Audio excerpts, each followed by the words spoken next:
Brothers and sisters, good morning.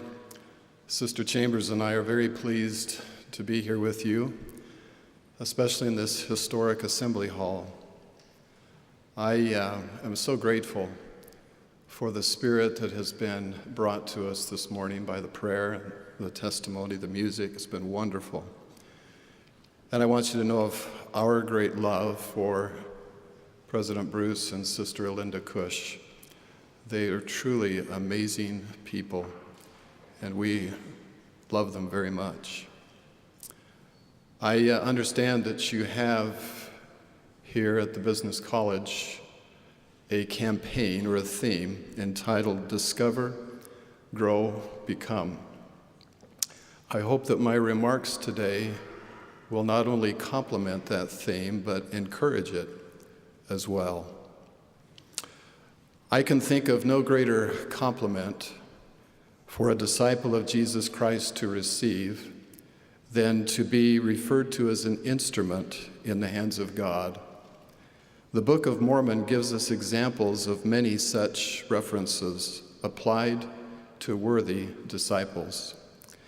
Today I would like to speak to you about becoming an instrument of God with a special invitation to be the instrument.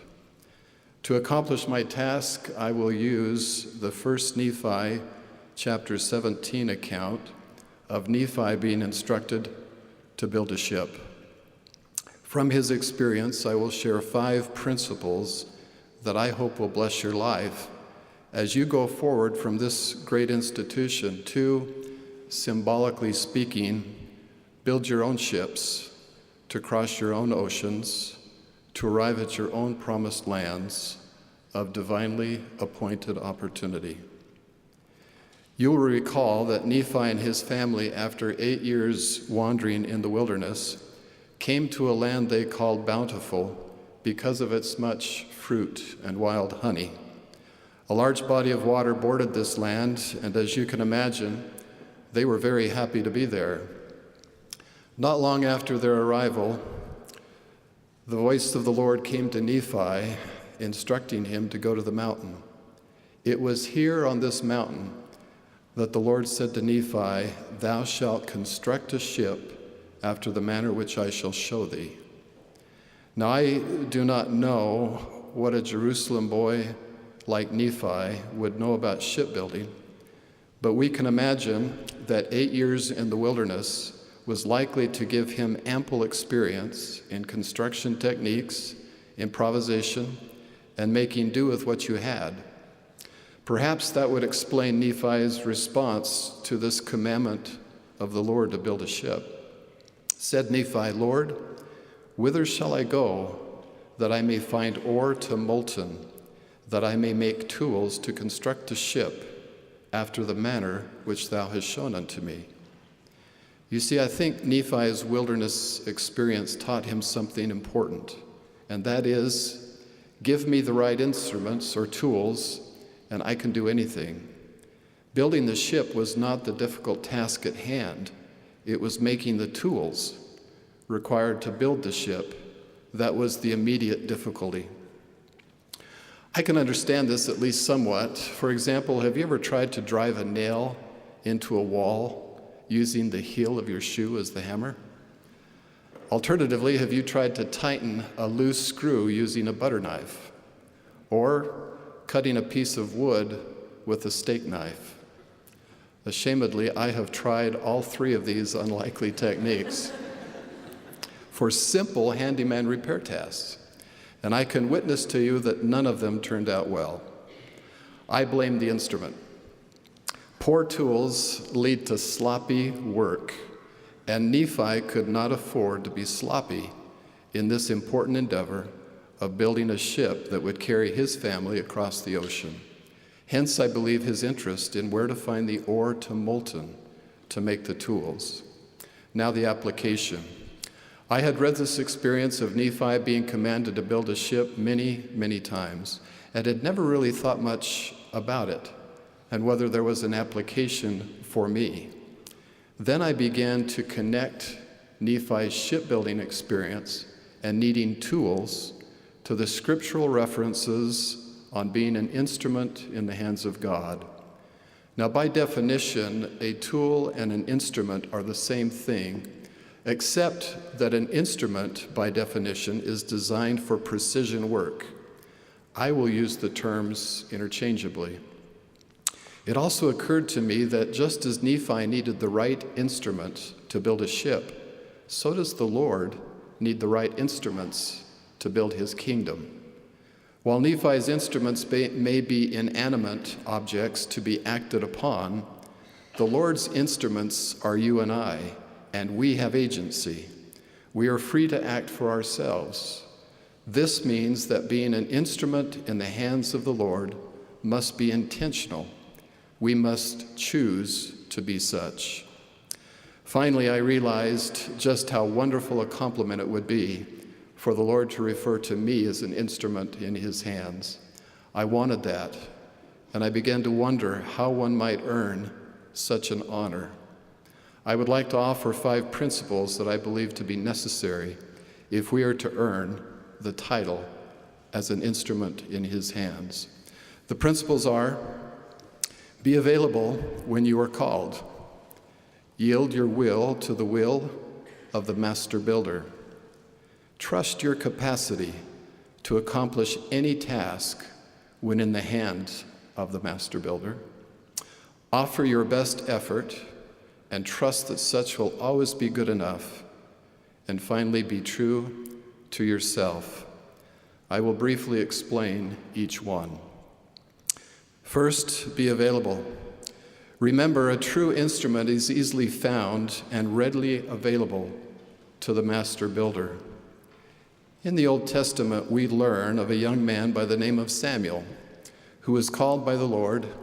As a child, Samuel was placed in the charge of Eli, the high priest and judge. It happened at night when Samuel was laid down to sleep that the Lord came to him and called him by name. Samuel, hearing the voice of the Lord, thought it was Eli, and ran in unto him and said, "Here am I." Eli, of course, had not called Samuel and told him to return to his bed. After the 3rd time of Samuel coming to him, Eli perceived that the Lord was calling Samuel and instructed him, "Should it happen again, respond, speak, for thy servant heareth." Samuel did as instructed, and as they say, you know the rest of the story. Samuel became a great prophet. Now, while your experiences and mine will be less dramatic, each one of us will have the experience of the Lord calling out to you by name. It happens, for example, when an authorized priesthood leader prays and receives revelation about you that results in the extension of a call to serve in his church. Over your lifetime, this remarkable experience will happen multiple times. As an instrument with agency, you will need to decide your response, even now. Will it be as Samuel's, "Here am I, speak, for thy servant heareth"? Or will it be a more reluctant, "I may be here, but I'll need to think about it"? Our Heavenly Father has a work for each of us to do in his kingdom. The only question is, will you make yourself available to him to do that work when he calls? Being an instrument means making it easy for the Lord to find us, and then doing what he wants us to do when he wants us to do it, and for however long he decides he needs us. Principle 2, yield your will. Remember, a true instrument readily subjects themselves to the mind and will of the master builder. The importance of this characteristic is understood best by considering how our lives would be impacted if our temporal instruments had agency. Can you imagine, for example, a hammer that with agency decides one day that it doesn't feel like working anymore, so it decides to take the day off? With each stroke the builder takes with that hammer, the hammer yields its own force in the opposite direction. Or a saw, in having a bad day, decides to resist the work the builder put it to. How might our construction industry be impacted if their instruments were fickle, unstable, and non-committal? Fortunately, the temporal work we put these instruments to is not hindered by their will being in conflict with that of the builders. The contrast of these temporal instruments with the Lord's spiritual instruments is evident and concerning. How is the Lord's work of building an earthly kingdom impacted when we, his instruments, respond with anything less than complete alignment to his will, with anything less than complete submission? Elder Neal A. Maxwell said, "The submission of one's will is really the only uniquely personal thing we have to place on God's altar. The many other things we give, brothers and sisters, are actually the things he has already given or loaned to us. However, when you and I finally submit ourselves by letting our individual wills be swallowed up in God's will, then we are really giving something to God's will, or to him. It is the only possession which is truly ours to give." When I was a young boy, my older brothers and sisters and I were allowed to take the family car while on vacation and drive a short distance to a ranch where for a fee you could go horseback riding. We were all saddled up, ready to go, when the ranch hand helping us came over to me and said, "Do not let your horse take the lead. Keep him behind the other horses in a single file. If you let your horse see daylight, he will bolt, and you will have no control over him." With that, we began. My horse began to exhibit some odd behavior. He would approach the horse in front of him and begin to bite it on the rear. After a bit, the horse in front, as you can imagine, would step aside, and my horse would move up in position. I was worried, needless to say, for try as I might, I could not rein that horse in, and sure enough, I found myself the second horse, and the horse I was on began to nip at the rear of the horse in front of it. As soon as that lead horse stepped aside and my horse saw daylight, it bolted. And the ride I experienced that day was terrifying.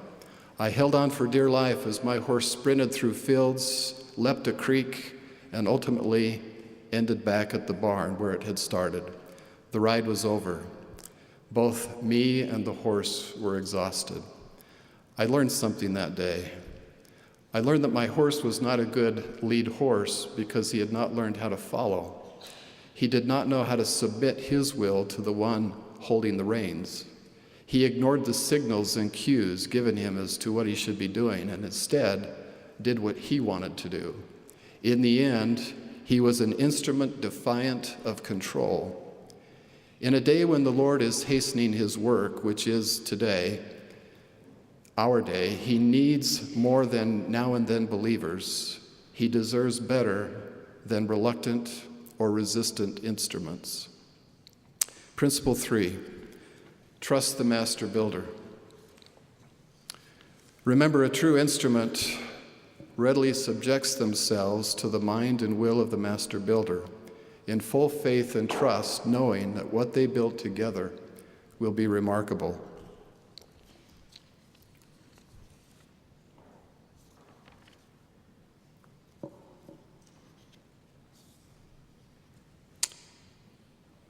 My apologies. I've lost my place. As you know, when Nephi made it known to his brothers that he was going to be building a ship, they were not very kind in their response to him. They called him a fool and wanted to withhold their labor from him.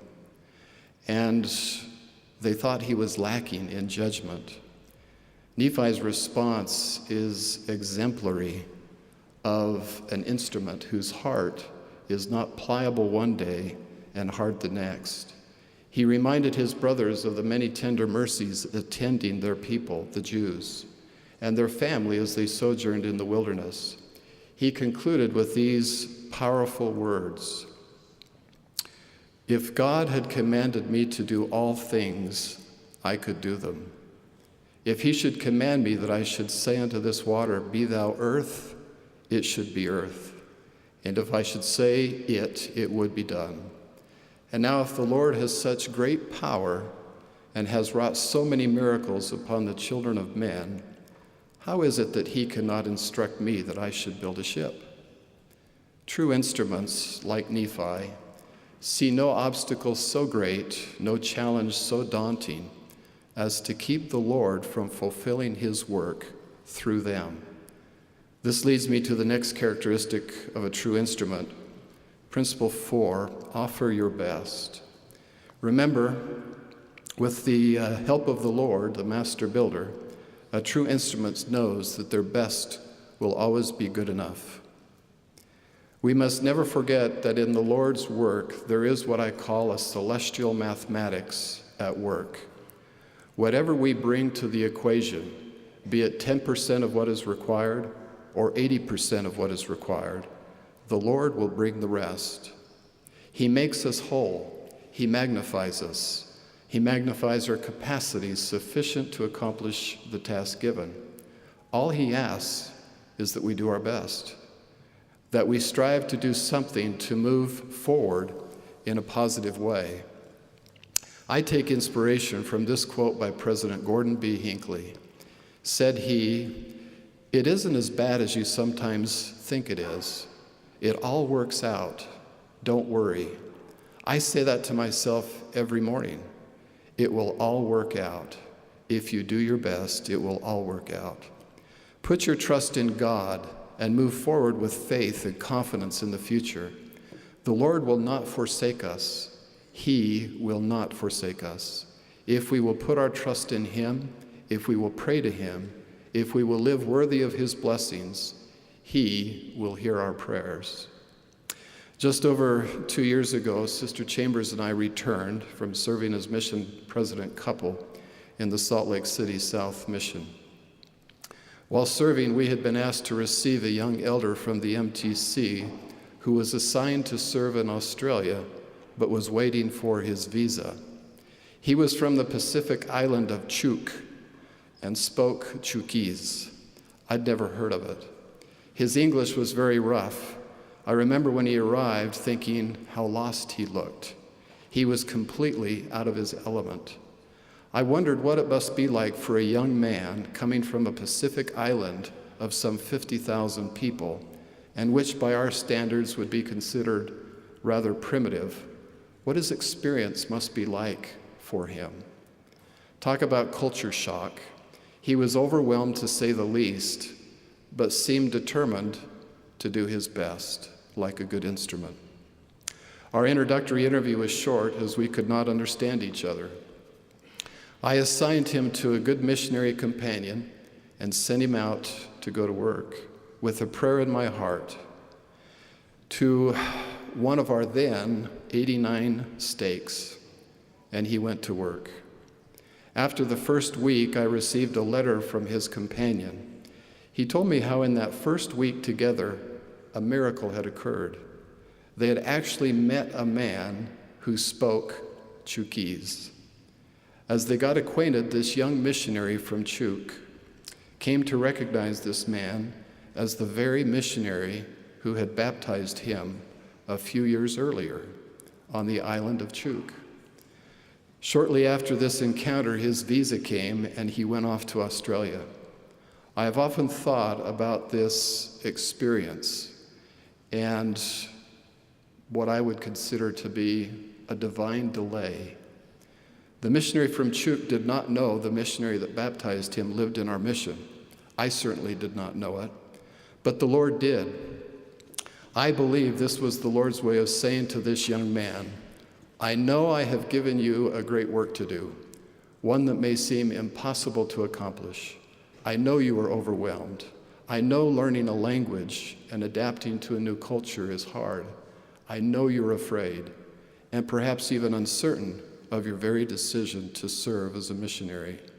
But I am here with you. We will do this together. Continue to offer your best effort, and I will provide the miracles along the way, just like this one, and will show you that I am in control. More than once in experiences similar to this, I have learned that for the instrument, the I will attitude is more important than can-do perfection. Incidentally, returning to our story of Nephi and his building a ship, it is interesting to me that even the great naysayers, Laman and Lemuel, who seemed to have no doubt that Nephi would fail in his quest to build that ship, in the end, got on it. They trusted their lives and the lives of their families to it being of sufficient quality to carry them over the sea to the land of their inheritance. Somehow, the completed work of the instrument, wielded by the master builder, inspired even their trust. Finally, principle 5, be true to yourself. Remember, a true instrument understands that their value is not defined by the type of instrument they are, but rather by what they can accomplish as the instrument in the hands of the master builder. Hence, there is no useless instrument. I suppose if we were to personify ourselves onto an actual instrument or tool, one that we could choose to be most like, we might choose to be the mighty hammer, or the sleek saw, or the functional screwdriver, those instruments that are most popular, having sometimes multiple uses, always in demand. They seem to be found in every toolbox. I wonder how many of us would choose, for example, to be the tin snips, not as common a tool and perhaps not as popular as the others mentioned. It has an odd shape, and to the untrained eye, it's not readily evident what this instrument's use might be. Yet it has a purpose, and it is one that neither the hammer, the saw, nor the screwdriver can perform. No, it's not perhaps multi-use, but nothing will cut tin like tin snips. As an instrument in the Lord's hands, take comfort in knowing that when you act, it is not a matter of your skill, but rather your worthiness. It is not an issue of talent, but of desire. It's not a requirement to know everything, but to have faith. Be grateful that the work of building God's kingdom is not dependent upon you being the architect or builder. Be content to be the instrument, even the tin snips. For as a tool in the hands of the Lord, the master builder, you can not only do great things, but you will always have great value. My prayer, brothers and sisters, is that each of us may live our lives so that when the Lord has a task, be it large or small, difficult or easy, and He, symbolically speaking, reaches into His toolbox for just the right instrument, that He reaches for you. He will, if He knows that you will respond, that you will yield to His will, that you will trust yourself in His hands, that you will offer your best, and that you will be true to your purpose. He will reach for you because He knows that with you, the perfect instrument, He can accomplish His work, which includes something more of you than you can make of yourselves. So let's go from here today committed to the invitation to be the instrument, which is my prayer. In the name of Jesus Christ, amen.